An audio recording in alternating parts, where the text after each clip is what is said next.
Hi, my name is Benjamin Hagwood. I'm the director here at Vancouver Debate Academy, and this is a scene with the Gilmore Girls.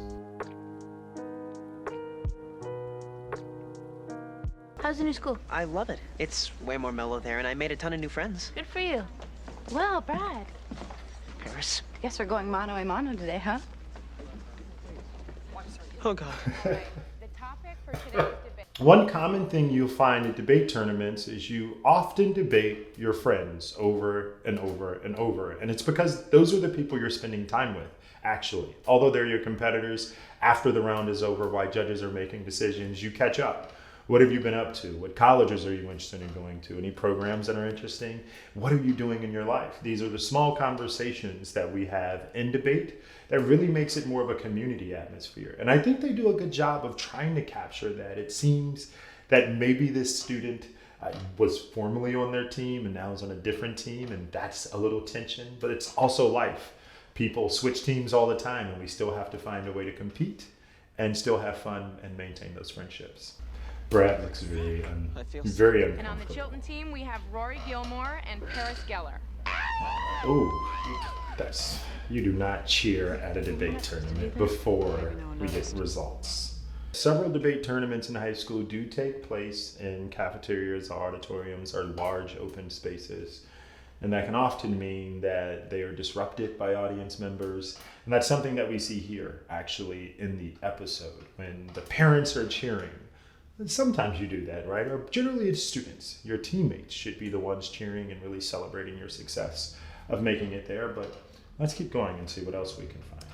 I will be the judge along with Mrs. Gladstone. You generally would not have two judges in a debate because if you disagree, it's okay. It's heads. Chilton will pick pro or con. Pro-assisted suicide. What a shock. Whenever you're ready. There are many vantage points from which to consider doctor-assisted suicide. Wow. This is interesting. We've had two scenes now where we're introduced to a character that seems to be the captain of the debate team, but she's extremely intense. And sometimes that's true in high school. Sometimes debaters get really intense because they're really, really strong-willed or really strong, have a very strong opinion. And this character is doing the same thing. What we don't tend to see is as much kind of interpersonal, I would call it almost teetering on bullying that's taking place in the round. We see this continue when she snaps at her partner to go faster or to not mess this up. That's the kind of toxic debate relationships that we actually tell students to stay away from. Debate should be a time where you can work together to strategize about the best thing to say. It should not be a time where one student berates or belittles another person. Jeez, look at that kid. He's shaking. Ooh, and pale. He looks all white and tiny. They're not taking notes. Due to the fact that it doesn't even have a ring of factual truth, let alone its substance. And after all, She the is absence of mean. prohibition against the College of Law, you can't take it back. It's a debate. Okay, that's enough cruelty for one day, Paris. Your team has won. Congratulations. Wow. Really? Thank you. Thank you very much.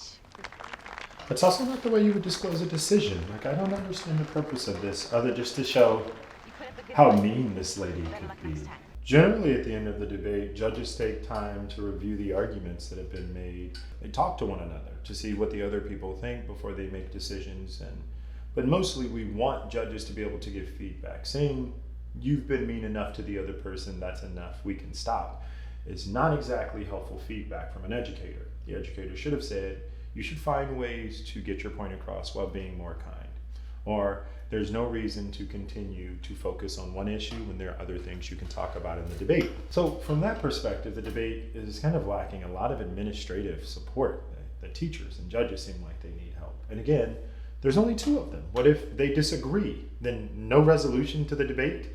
Paris, the character in this story, who apparently is somewhat of a bossy lady, that's going to be a problem, right? If they split. So this needs to be fixed. The way they just frame the other team, like they didn't get to speak, they show them only as nervous or uncomfortable, and there's no real concern given to the other team, is something that we like to caution against. Speech and debate should be a time where we come together and we find our voice and we support one another's. So if you know anybody that suffers from what it seems like these two are, which could be a form of bullying in debate, reach out and get help. I would say overall, from an entertainment value, this is amazing. It's fun, it's entertaining. From an accuracy of what actually happens in a debate, we got to give it a pretty low rating because they are going all for fun and no realistic value for an actual speech and debate tournament. They didn't even let the other team speak. So because of that, from VDA, we'll give them a solid C because quality and entertainment, but very inaccurate when it comes to what happens in a debate. Thanks so much for watching this video. If you're interested in joining debate and being able to engage in heated discussions like this one and respond, try one of our trial classes. It's a time where you can feel out what it's like to learn the skills to debate before even having to think about competitions or anything else. We look forward to you joining our community, and from VDA, bye-bye.